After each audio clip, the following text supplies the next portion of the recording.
Welcome to Your Strata Property, the podcast for property owners looking for reliable, accurate, and bite-sized information from an experienced and authoritative source.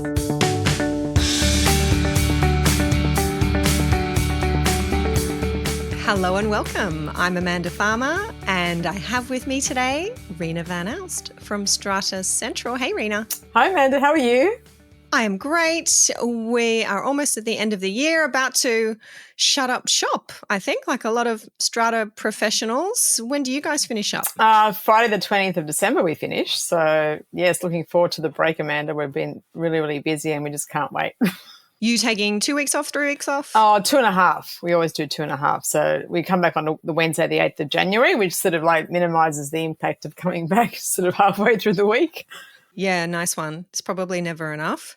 But I know you've said previously that it's better not to take too long sometimes and come back to the avalanche of emails and problems when you're a strata manager and all the fun stuff that happens over a Christmas break in your buildings. Yeah, unfortunately, I think people don't realise that sometimes we are entitled to have a break and they might just ring up and say, but how come you're not open? It's like, well, on our email footers, we've told people that we're going to be closed. We'll also do a blast before the end of the year as well. So, yeah. Hopefully people should be aware that everyone is entitled to a break at the end of the year and we hope to have one and enjoy it as well. Yeah, I hope you do too. We officially close for 3 weeks. From the 19th will be our last day, and taking that 3 weeks of downtime is something that we have always done and found very rejuvenating. And that is not to say that there aren't a few little things that crop up in between. And certain clients who have a direct line to me, there always seems to be something. Sometimes that's the benefit of heading overseas during this time, I have to say, being in a different time zone, which I have done a few times over Christmas. It's a good way to get a break. Yeah, exactly, Amanda. Yeah, I think sometimes you do have to get out of the country to actually get a proper break. So this is officially our last podcast episode for 2024, another big year. We will be back with an episode in the first week of January, week of the 6th of Jan, but otherwise a couple of weeks off, and great to be able to share this last episode of the year with you, Reena. Our wins and our challenges, as we like to do. What's been challenging you this week? Yeah, well, I think recently in the media we've all been aware of the fact that strata managing agents have sort of been the focus and the target of a lot of negative publicity, and some of it has been warranted and some of it probably hasn't been, in terms of some clients of different schemes perhaps casting a spell over every managing agent and starting to question practices that perhaps they think is widespread. And I think that from what we've understood, it's not. But today I'd like to probably focus on building managers. I think that not all buildings have building managers. We know that. Mm-hmm. It's usually mid to large schemes that have building managers, mid-sized to large schemes. Also building managers, even if schemes that are perhaps even smaller, may have a part-time building manager for 4 hours or so, which is usually the minimum per week, perhaps to meet contractors, get quotes. And because strata committee members are volunteers and many people work and obviously have commitments. So sometimes people expect owners or committee members in buildings to actually be the liaison between contractors, etc., when really, when people are working, they shouldn't have to. And secondly, when you think about it, those people are actually subsidising the rest of the owners in that building because they're giving up their personal time to do that work. But what we've been finding with a lot of our building managers recently, I suppose I've found this over a number of years now, I shouldn't say recently, but what I'm finding is that there's no training for building managers. I mean, I have many great building managers that I've worked with for many, many years and are fantastic and basically do, what they're engaged to do. But I must say recently, I would say in the last 2 to 3 years, I've really come across many building managers that there's been a big churn in buildings. So building manager starts, doesn't know what they're doing. The committee's not happy. We want someone else. Someone else comes. No handover between the two managers. Information gets lost. And, I mean, for one particular building where there's a BMC involved, so there's about probably 3 strata plans and, say, 3 stratum lots in that particular BMC. We're talking about the residential plans are over 100 lots. We're talking about a contract worth $300,000. And on the face of it, that doesn't seem like a lot of money because you look at there's 3 plans, etc. But then when you look at the fact that every time a new building manager starts, I've got to give them the strata plan. It's not saved anywhere. It actually does become quite tiring. And minutes aren't actioned. We're getting verbal approvals of quotes instead of work orders issued. We actually have people where we found out where there's a full-time building manager in one building doing work for another building. So full-time in two different places. Well, they're actually full-time in that particular building and they're sitting in that office. But with the software that they have, like Building Link or My Boss, what happens is that, and that happens even for us, like we're given access to all the buildings where the building uses My Boss. I can log in and have a look at every building. So that the same happens to a building manager. They can log in and look at every other building they have. So they're actually doing work for other buildings in that building's time. And the other thing also is a lot of building managers don't understand the bylaws. So when there's an application, they don't understand what information is required. They don't understand the fact that the licenses have to be in the same name and entities as the quote and the insurances. So there's a lot of back and forth. And unfortunately, what happens in those cases, Amanda, is that the poor owner making an application becomes, because I've got to go back and say, no, where's this, where's that? You haven't provided this, or you haven't provided that. Also, for managers where there's a BMC, the manager has to understand what is a shared facility. So a lot of the time we get the invoice and we think, hang on, that doesn't look right because that's the garage door. The garage door is a shared facility. It's been billed to the strata plan. Send it back, get it re-invoiced. Not understanding that quotes over 5,000 need a contract, even a simple fair trading contract. Not understanding that waterproofing requires a specific license. And the worst thing about it all is the whole thing of kickbacks. Now, I know people don't like to talk about this, but there's a lot of kickbacks in the building management industry. And one of my building managers was telling me that 2 years ago, I've known this building manager for many, many years, and he mentioned to me that a few years ago, the building wasn't happy with the standard of cleaning in this particular building. So he met with him and said to him, unfortunately, the Strata Committee aren't happy with the service. They're giving you so many warnings, and unfortunately now, we're giving you a month's notice. So he asked him if he could take him out for lunch, which he did, said like a goodbye thing. He'd been there for a number of years, obviously, this particular cleaner. He gave him a box of chocolates wrapped in cellophane. Anyway, he thanked him for the chocolates, went home and then gave it to his kids to open to eat. And there was $10,000 cash in the box of chocolates. Now, this manager trusts me enough to tell me this because I've known him, as I said, for many, many years. And some of my building managers, when there's been a change in the companies, have told me that, a lot of the contractors down there had offered kickbacks, etc. So I just wanted to bring this to the forefront, I think, not to disparage building managers generally, but I have also a particular manager that's doing 4 sites for me, and she told me she does 7 buildings altogether. And there's no way you can do 7 buildings when only my 4 buildings take up 45 hours a week. Now, people will say, we have back office people doing work and et cetera, which is okay. I don't doubt that for a moment, that there are people in the back office doing, perhaps could be issuing work orders. They could be approving invoices, doing all the admin tasks that, normally you wouldn't expect a building manager paid a certain hourly rate to be doing. But I don't believe with all of that perhaps, especially in the more part-time arrangements where if you're supposed to do 4 hours a week, well, no one ever asks a building manager for a timesheet. No one ever says, can you account for every single thing you've done in this time that we're paying you for? Now, I'm not saying that people should be doing that, but unfortunately for strata managers, that seems to be the case where people want to know every single thing we're doing in addition to what we're charging. And that's fine. I have no problem with that at all. People should be accountable for what they're charging. However, there seems to be a different approach when people look at building managers and don't sit in the same light. And most of the time, Anna, they're actually paying, like a full-time building manager will be between 130 to 180,000 per annum. We're talking 130 to 180 for a large scheme, right? So, so we're not talking about small dollars in here yet. I think sometimes the value for building managers is great when they're very good. They save money for the building. They know what they're doing. They obviously make the strata manager's job easier because they deal with all the aspects of applications. So by the time that we get them, it's already been vetted and correct.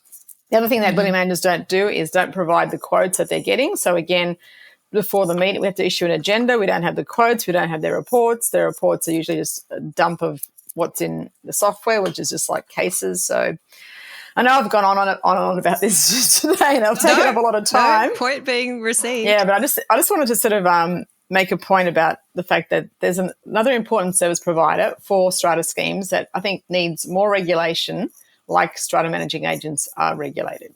Well, Reena, you've touched on a point that has been made some years ago now, if I think about the 2021 discussion paper that has led to a couple of rounds now of reform in New South Wales, legislative reform, precisely this issue was raised. For a long time, owners have been complaining about conflicts, kickbacks, poor behaviour on the part of strata managers, but the role of building managers has largely flown under the radar, and the poor practices of some building managers has flown under the radar. Some of the recommendations that came out of that discussion paper have been implemented in the last couple of rounds of reform, including disclosure obligations that are now on strata managers, also being on building managers, where they're receiving commissions, where they're receiving payments, where they are connected to third-party service providers. Building managers, as well as strata managers, will need to be disclosing that. Those are laws that commence in February 2025. And also, interestingly, the draft bill that is currently before New South Wales Parliament inserts a new obligation for building managers to act in the best interests of the owners' corporation. Quite a broad obligation. Perhaps you could arguably say they've always had that obligation. It's now going to be, when this legislation is made, enshrined in our Act. But there was a whole raft of other recommendations in that 2021 discussion paper that have not been implemented, including placing a limit on a building manager's contract.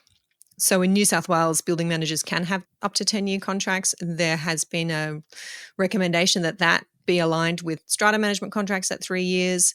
That's not yet appeared in any draft legislation. So I simply say that by way of acknowledging that you're not alone in raising these concerns. I think they have been recognised by others as well. But I agree with you that more needs to be done. And while we are shining a light on professionals, or those who strive to be professionals in this space, the role and practices of building managers should be investigated.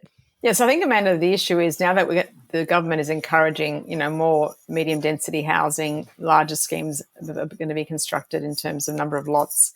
So I think there'll be more building managers required in the future. And that's why I think it will require more regulation. If you think about the amount of money buildings are spending on building managers, one particular building there's been about, I think, 6 managers in about 9 months. Now, sometimes buildings are difficult in terms of the lot owners and their expectations. That's also an issue in terms of how people treat a building manager.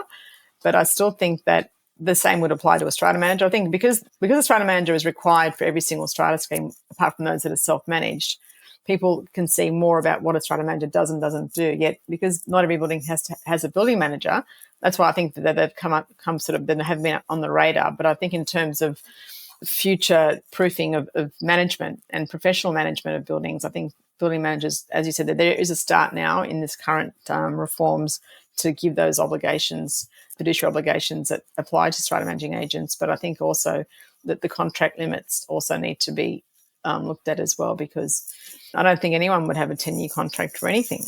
I know they're allowed to, and most companies now don't put forward 10-year contracts, but I think the Act needs to also reflect community expectations. Yeah, it's interesting that you say that, because that's been the pushback from whoever it is that's representing building managers. I don't even know who that is in this space, saying that building management is different to strata management. We invest time, resources, including human resources, when we get a building management contract. As you say, Reena, these building managers are paid, by the sounds of it, far more than you may be paying your strata manager. It's often the case that one person is devoted to servicing one building. So the excuse, if you like, for why we don't want to limit the contract terms is that there's no incentive there for us to invest in that site. If we know we could possibly be out within 3 years, we want a much longer contract. But you're saying to me, you don't usually see, at least not these days, those long-term contracts. Is a 3-year contract common on the ground? 3 is what I'm seeing a lot. And a lot of people now are doing like 3 years with like a 1-year no penalty exit, because the problem is that people say building managers are investing a lot of money in people, but they're not investing any more money than anyone else would invest in a staff member. If you think about it, what are their operating costs? Normally they sit in an office supplied by the building. The software is paid for by the building. So apart from training that person, which a strata manager has to be trained, every person doing a job has to be trained and invested in. So I don't really understand the fact that the same could apply to any business. We think, well, why would I do a contract for less than so many years if I don't have longevity? The contract's with the entity, it's not with the person. And no entity can control the longevity of a person's tenure at a building. I mean, you know, you might interview a building manager. We just had one now where we had interviewed the company and the committee wanted to interview the individual, which is, of course, it's always down to the person that is going to be dealing with the owners and residents. That person started, they did a great interview, they engaged them. That person, he wasn't there for like 2 months, 3 months, and then, he decided to leave and move to another state. Now, so the whole thing was predicated on this particular person who then left within 3 months. So now they've got somebody else, which again, you know, like handover, this, that, new person, start again, committee time investment, our time investment. Yeah, so I think building management companies are using that argument in terms of investment. Like actually they have the least capital investment. I mean, even the building provides the computers even. They don't have a computer. So yeah, fair point. Good to hear that perspective.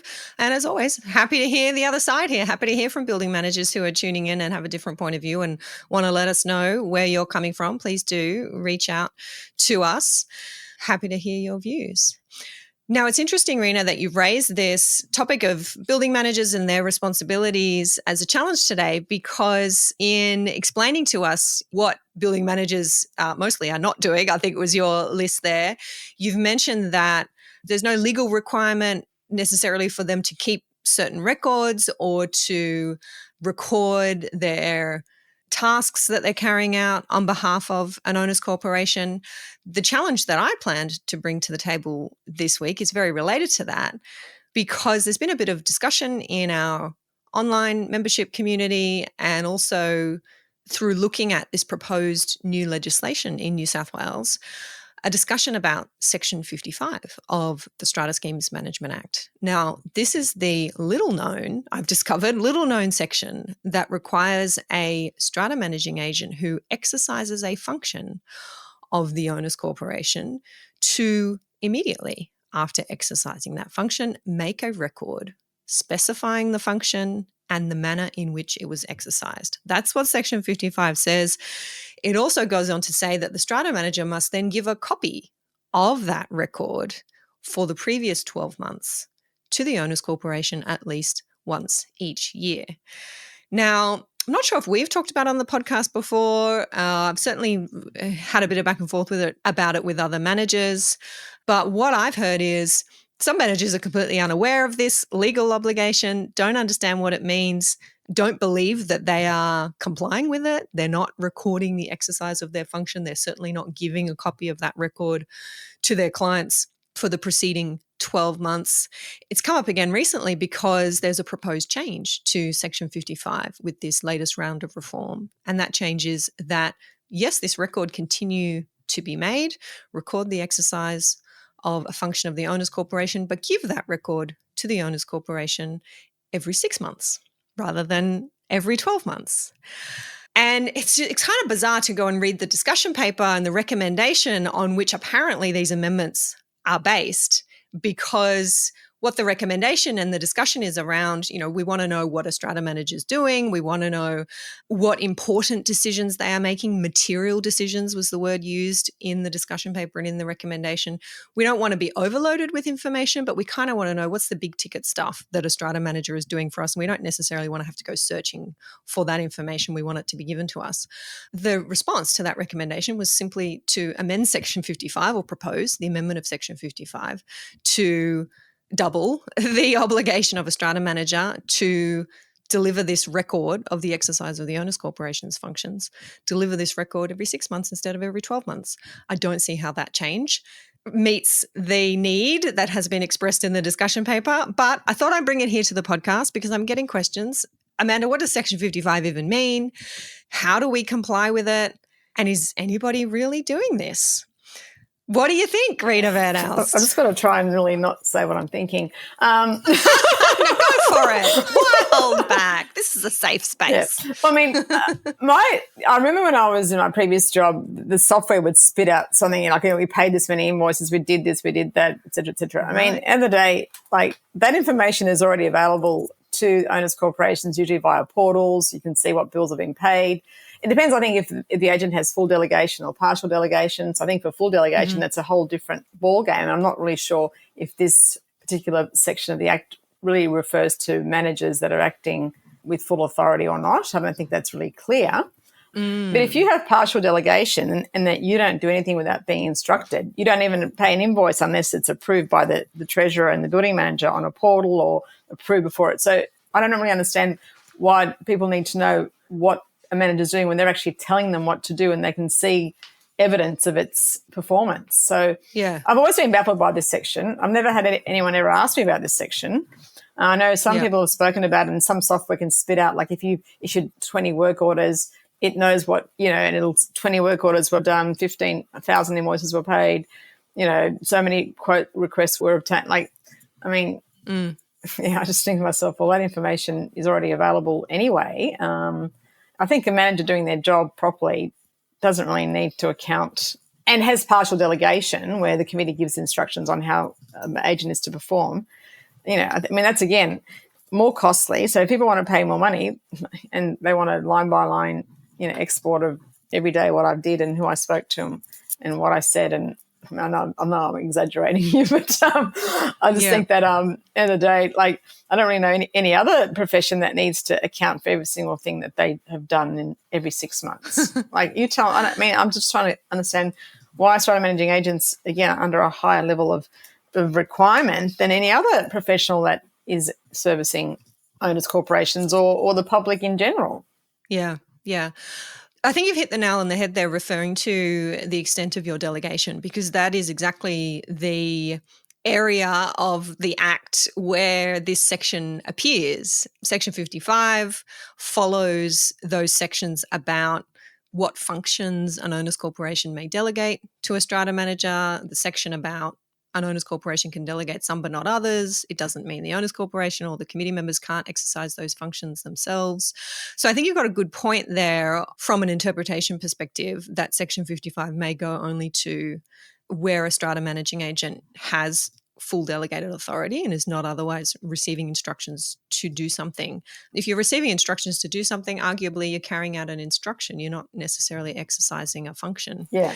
The confusing thing, I think, about Section 55 is that it requires you to make a record specifying the function and the manner in which it was exercised. So I agree with you that the books and records of the owners' corporation, full stop, will contain the record of you exercising the function. The work order itself shows the manner in which it was exercised, the email that you send, the record you make of the telephone call, all of the things that you rely on as your records to be able to bill a client, to be able to substantiate the work that you're doing. All of that are those Section 55 records. But query whether 55 requires something more, which is the record itself has to specify the function that you're carrying out. That's the bit that I think some conscientious strata managers going, oh, well, yeah, sure, everything's in writing, but I'm not actually, there's not a little notation at the end of my email saying, this is me as the strata manager exercising my function of undertaking the financial management of the funds and books of account, which is one of the functions that's listed in the agency agreement. Yeah, when I pay an invoice or when we prepare financial accounts or when we send accounts for audit, we're exercising function ABC or 1, 2, 3. Yeah. And I can see how that task without software that's doing it for you, and I can't see how the software can be looking over your shoulder all the time. It can't do everything, Amanda. This email is an exercise of this function. That's right. I like the information there that there are some software programs that can spit things out like this many work orders and this many whatever, and I'd encourage managers to chat to your providers about that ability. But I also agree with you that a manager that is transparent with their clients gives them every opportunity to access their records, whether that's through a portal or whether that's by easy facilitation of a lot owner's access to books and records. They're not going to encounter a problem with this because owners are only pointing out, hey, Section 55 when they're left in the dark. Yes. And something that I suggested on a webinar that I ran earlier this year, my Trust from Transparency webinar, was that I recommend all strata managers look into open access filing systems, which is at the click of a button securely, a lot owner who is entitled to access books and records can access those records exactly as the strata manager sees them. There's no need to jump through any other hoops. There's no need for there to be separate files set up just for that lot owner's inspection purposes. I think if you've got that open access system that owners can get into their own records at any time, then that's another example of how you would be complying with Section 55, and you don't necessarily need to worry about these timeframes of 6 months, 12 months. Owners have access at any time. And I think you've got a good argument there that by giving them a link to that file, giving them instructions on how they access, you are giving them that access per your requirements under Section 55. Yeah, and like you said, Amanda, securely, because the problem is that like we're now moving to a more secure environment in terms of like when we share a document now, the person's email has to be put in, not just a link that everyone can open. Because what my IT consultant said to me, once someone gets into your system, then you don't know who else has got into their system that can then get into with the same link. Yeah, or exactly. Let's say someone's computer's been hacked and they don't even know it, Amanda. So this is a thing. I mean, this is another topic that we can talk about at another time. But the whole thing about security, personal information, privacy, also not letting people see privileged information. I mean, if you're giving someone access to a link that what we can see, they can see, and someone hasn't turned off that part of it, and something that's privileged has been accidentally shown to everybody. This is a thing. This is why when we do our searches, we upload certain things because we want to make sure that there's no accidental divulging of information that shouldn't be seen. The other thing also I think people don't understand is that telephone numbers aren't required under the Act. If you look at what Section 22 requires, it doesn't require telephone. We obviously collect that information in order for us to do our job, in order for us to be able to communicate. And the information is given to us on the premise that only we have access to it. It's not given on the premise that someone's neighbour can find out someone else's telephone number. And again, when you're giving access to people on a platform, these types of things have to be thought about, because on the face of it, you give people access to all the information that you have, but some information that you have is not required under the Act, and therefore, someone else having it, there could be a problem that you've allowed because you've actually given access to something that perhaps they did not realise was given to you and then used inadvertently by someone else for other reasons apart from just for lot owner or owners corporation purposes. I hear you that there are legitimate, genuine, understandable concerns about privacy and access to personal information in Strata. The bottom line from my perspective as a lawyer and on a plain reading of the legislation is that our Strata legislation just does not protect owners from that, does not protect their personal or sensitive information. If certain information is given on a Section 22 notice, a strata interest notice, including a phone number, then you're obliged to, under Section 176, put that information on the strata roll. There have been calls for the Act to be amended to allow strata managers, secretaries to redact certain personal information. Again, that's one of the recommendations, proposed changes that has not yet come through in the draft legislation. And I had cause to go back and have a close look at that because there was an earlier draft of the bill that's currently before Parliament that was circulated to a number of stakeholders. I think you're included in that, Reena, that did include an amendment about redacting owners' information. That hasn't come through in the bill that's currently before Parliament. Not to say that it won't come in the future, but you can see how there's a real cautious approach to this, recognising the rights of owners to have access to their records and also their right to privacy, which, as I've said a few times now, that right just doesn't exist when it comes to your strata records. And I have, when I'm teaching on this topic of privacy, teaching CPD sessions to strata managers, I am urging them to make that clear to owners. Put it in your own privacy policy that's on your website. I agree with you, Reena. There's a real misunderstanding there from lot owners that their information is private. I think it's incumbent on strata managers to tell them it ain't. If you're going to send me that information in an email, if you're going to send me your phone number, your email address, your life history, that is a record of the owners corporation. It's not my record. It's not your record. You are talking to a body corporate. You're not talking to an individual. But I think, Amanda, the problem is that owners assume that. I've also had people now, unfortunately, they've had to change their email addresses and not use their personal and create new ones because of information and bombardment they've had from certain owners when they've done a strata search. So when you think about it, people think, well, hang on, I'm a committee member, I'm a volunteer. Why do I need to put up with people emailing me directly when I've told you we have a strata managing agent? Don't email me. as I've had to write to a number of owners that have written directly to the committee, and I've said, please don't write to the committee. The committee have asked that you don't do this. Write to me. I will forward it to the committee, as I have always done. So I think there's got to be another relook at, you look at Optus, look at all these different companies that have had their data breached. I mean, can you imagine someone doing a search, their computer's hacked into, someone's got someone else's personal information? I mean, we even have bank details. When someone wants a reimbursement, we have someone's bank details on our file. So what? That person's bank details are going to be shared if someone does a Strata search or someone gets hacked into? Well, I mean, this is what people don't understand. Like, again, they don't realise that then when they're giving me a bank detail for reimbursement, that's on the record. You know, that's in our software, that's on our system. So, yeah, I think people just I think now with this whole thing with cyber attacks and all that sort of thing, I think people are much more wary now. But I think in Strata, people are not aware of their personal information being stored. I think the short answer to, does a committee member have to put up with emails from harassing and or threatening, annoying emails, abusive emails from somebody else? The short answer is no, of course you don't. And what you do is you block that person.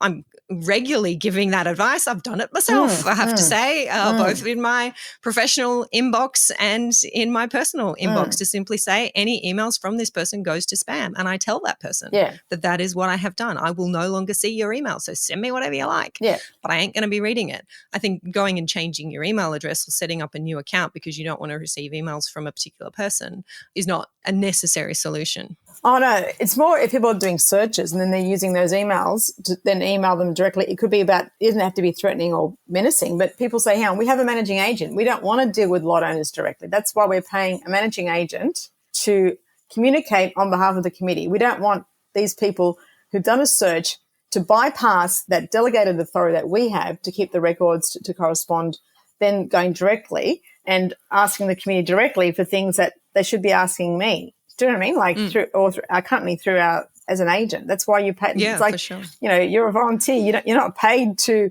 respond to people, whether it's harassment or it's just normal questions. They said, you know, we have a managing agent. That's what we pay someone to do. Can you please respect not our private, they don't use the word privacy, just respect the fact that it's like a board of directors and shareholders. I mean, you know, I can't email the board member directly if you're a shareholder. You have to go through the company secretary. There are lines of communication which are established for that reason. So, yeah. And I would like to think if that's explained, then in that kind of circumstance, there wouldn't be continuing barrage of correspondence if that line is drawn. Yeah. So all of this is a roundabout way of addressing this Section 55 obligation, and where you do open up this access in order to meet your Section 55 obligation, what some of the consequences might be. Interesting to hear from your perspective, Reena. I know that your position, your experience as a strata manager is very well respected here by our listeners, and they're always interested to know how you do things. So to hear you say after many years of experience, look, I've never had a Section 55 problem, I think that's a comfort. I don't know where this legislation comes from or who comes up with these ideas, but it's a really weird section. Yeah, it's been around for a long time, Anna. I mean, I remember it like even when I was at Dynamic in my early days, but I think it might stem from the fact that managing agents had full delegation and they were just doing the usual like back in the day, you just issued work orders, you paid the invoices, you didn't one AGM a year, and so maybe I think it might stem from that historical approach where managers didn't really have a huge sort of role in managing schemes as they do now, as legislation has changed, as complexity has changed. Yeah. That's my only sort of reasoning as to why that section's in there. But I mean, obviously looking at it again, I don't know. Yeah. And worth noting, if you don't comply, there's no consequence expressed in the legislation. I'm regularly asked that by owners and by managers. So if this doesn't happen, what's the consequence? It's not a penalty provision, to be clear. There's nothing express about how you might seek orders to enforce that section. I'm sure we'd be able to find a way. But yeah, thanks for laughing. Perhaps another toothless provision of our New South Wales legislation. All right. Do you have a win for me this week, Reena? Yeah. So since we've been talking about record keeping, etc., I know you've recently done your webinar in relation to transparency in record keeping. So we actually had a case in one of our schemes where someone wanted to obtain some information, but we didn't have all the information, as some of the records were kept at the building by the building manager. So again, as I referred to my earlier piece on building managers not providing us full documents, we can't obviously ask for what we don't know is happening or what. And half the time, can we have the quote? Can we have the quote? Again, more time wasted and effort put in. So we gave the person all the documents they required, give them a link. Then they said, they want every single email. And it's like, at the time, this was like a year ago, there was 22,000 emails. And so obviously you can imagine trying to sort and go through and see what's privileged or et cetera, et cetera. And we also had a case in this particular building where there was domestic violence and someone had written to us saying, please make sure that my information is not on the file because I'm scared that if my husband knows anyone that does a search, because anyone can do a search if authorised by a lot owner. That's one thing actually, Amanda, that I think we haven't spoken about. Not just a lot owner can do a search, anyone authorised by a lot owner can do a search. So even if you're not selling, I had one of my friends ask me to do a search a few weeks ago on a building that she lives in. So anyway, and so I said, yep, definitely. But we obviously got to make sure that email is filed, but it's, to go through every single email and make sure that emails that shouldn't, that are privileged, that are of that nature aren't in there. So anyway, eventually went to NCAT, etc. There was a mediation that had to happen beforehand, and basically what the members, they try and get you to actually come to some resolution. And what the NCAT member said, she said specifically, you're not entitled to see every email. That's what she said. Right. She said that you're using a sledgehammer to hit a nail. What is it exactly that you're after? Because anyone with any sense of understanding human nature can see that really the reason that was purported was that work had been done of a significant amount of money that had not had proper approvals, and it had been approved retrospectively. And I had advised the committee that should have been put on the agenda then, but during the time the work was done, there was issues that were happening, kept on escalating the amount of money, and it sort of not got out of control, but as with waterproofing, you do something, you find something else is wrong, you're paying people by the day, you've got hoarding, you can't just say, stop, can we have a general meeting to approve the next tranche of money? So the member said, if these are your concerns about these issues, then we can narrow it down to those things. And she said, I'm not going to give you an order where you can see everything because you're not entitled to see everything. So I think the thing is that people are entitled to information, but what she was trying to say, even though someone doesn't have to give you the reason that they're looking for it, if you're going to NCAT, then in order for a member to make an order, then I think you do have to tell them what you're looking for. So there was another set of documents that they wanted to see. These were related to some threats that were made against me and others, and the police was involved. And again, I had my home address on there, and the member said, well, why do you need to see that email when it contains her personal address? And she said, you don't need to see that. So what we agreed for that investigation that occurred, that person would come into our office, we would redact all personal information out of the emails, anything, and they'd pay for another hour's worth of searching. I sat there, I went through, everything was redacted that we were told that we agreed that should be redacted, and that was done. So I think when it comes to NCAT, I don't think people, in terms of, if you're going to go that far to see records, I think people have to understand that, of course, owners are entitled to see things and understand and make sure that things are being done correctly and transparently, but there is a limit to what people will be allowed to see, I think, if push comes to shove. So that's my win. Yeah, so nice. We had consent orders made, Amanda, so because we agreed together that I would give this person A, B, C, and obviously that person got advice and they must have agreed, and so that the information that they really were after was provided. And then, and so that's one to sort of bring that up. Great to have that insight into how an application like that may play out in practice before the tribunal. And that's certainly been my experience as well, where you have some members who are a little more interventionist than others and prefer to see these kinds of applications resolved. They may be making comments like that to encourage a resolution. As a lawyer, of course, I am always thinking, I wonder how that would go if the applicant said, no, I am entitled to see everything and I'm going to push this on to a hearing, and the member then had to look carefully at the law and make a final and binding determination on whether or not this person does need to explain the purpose for their inspection, because that's certainly not a requirement that's in the legislation. But of course, wherever these cases can be resolved without further time, cost, trauma to those who are involved, that's always a good result. And I would encourage anyone who's going before the tribunal, regardless of the application, to be conscious of the benefits of making time to discuss those kinds of compromise solutions. But see, Amanda, the other thing also is, I think that's probably not being taken into consideration, is the cost of compiling all these records for a search. So I know they're increasing the search fee, I think. Only for authorised persons, not for owners. Yeah. I call that the lawyer tax. Yeah, exactly. Thinking about you. But when you think about it, for us to compile, let's say the order was to give the 22,000 emails. So first of all, you have to get usually an IT person, because you can't get someone going into your Outlook, because Outlook contains we have a file for every single building, a folder, so that they can't come into your system. Then the person's this person's been, well, you can just do a word search. And as we know with word searches, it may say one thing in the subject, but you don't know inside the email what there could be, which means the manager would sit there going through all the emails to make sure nothing that shouldn't be there is there. So the cost would be humongous, and this will be all billable to the Owners Corporation, because it can't be billed to the owner. There's a statutory fee. If you want the managing agent to prepare all this information and get all the emails in a form that has been checked, etc., there's another cost, I think, people that they're not aware of, which again, and that's why, is what you've said, tell us what it is you want so we can get those emails for you. We can ask for emails. And I think the committee emails also came up, and obviously when we have no compulsion or ability to make committee members provide, if they email each other, which happens a lot, we know that committee members email each other all the time. They don't include us. Partly because people think, we're going to charge for every time I read, which we don't, but some people I know do.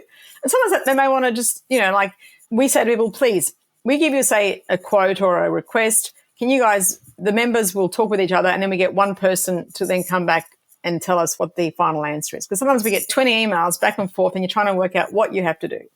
So those 20 emails, we don't have those. So we're not under any obligation to say, can you give us all those emails?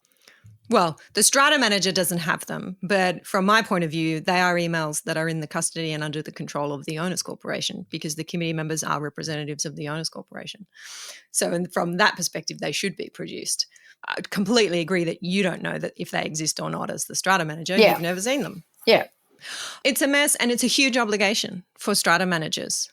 And I don't think, not even just don't think, you don't have the help and the guidance that you need to be able to comply and to assist your buildings to comply. The fact that you and I are talking about this and not coming up with any hard and fast determinations here is a symptom of that. It's tough. It's a really tough one. And the cost of also the cost of storing, if you think about it, like when I remember I first started in Strata, like each manager would get their little, I remember it was a pink folder with their mail. So the mail would come in, it gets stamped, and one of the junior staff would go around to each manager and put the mail in their tray, and you'd go through it, and this is days before scanning even, and then you'd get back to someone, whereas now the amount of emails, I mean, sometimes I might get 20 emails just from one committee in one day, and I'm just trying to work out, what do I have to do? And all the storage capacity that we have to pay for now to store all these emails in terms of, terabytes of data. I mean, that's, again, a cost that owners corporations will have to understand that they have to pay for. Like, it's not, That's it. Yeah. Yeah. So that is a whole separate conversation about what strata managers are charging. Yeah, And exactly. that is why strata management costs do need to increase. Yeah. All the reasons why our strata managers now are looking forward to a break, the end of, I was going to say, another full-on year. This has been a particularly tough year for our strata managers. Yes.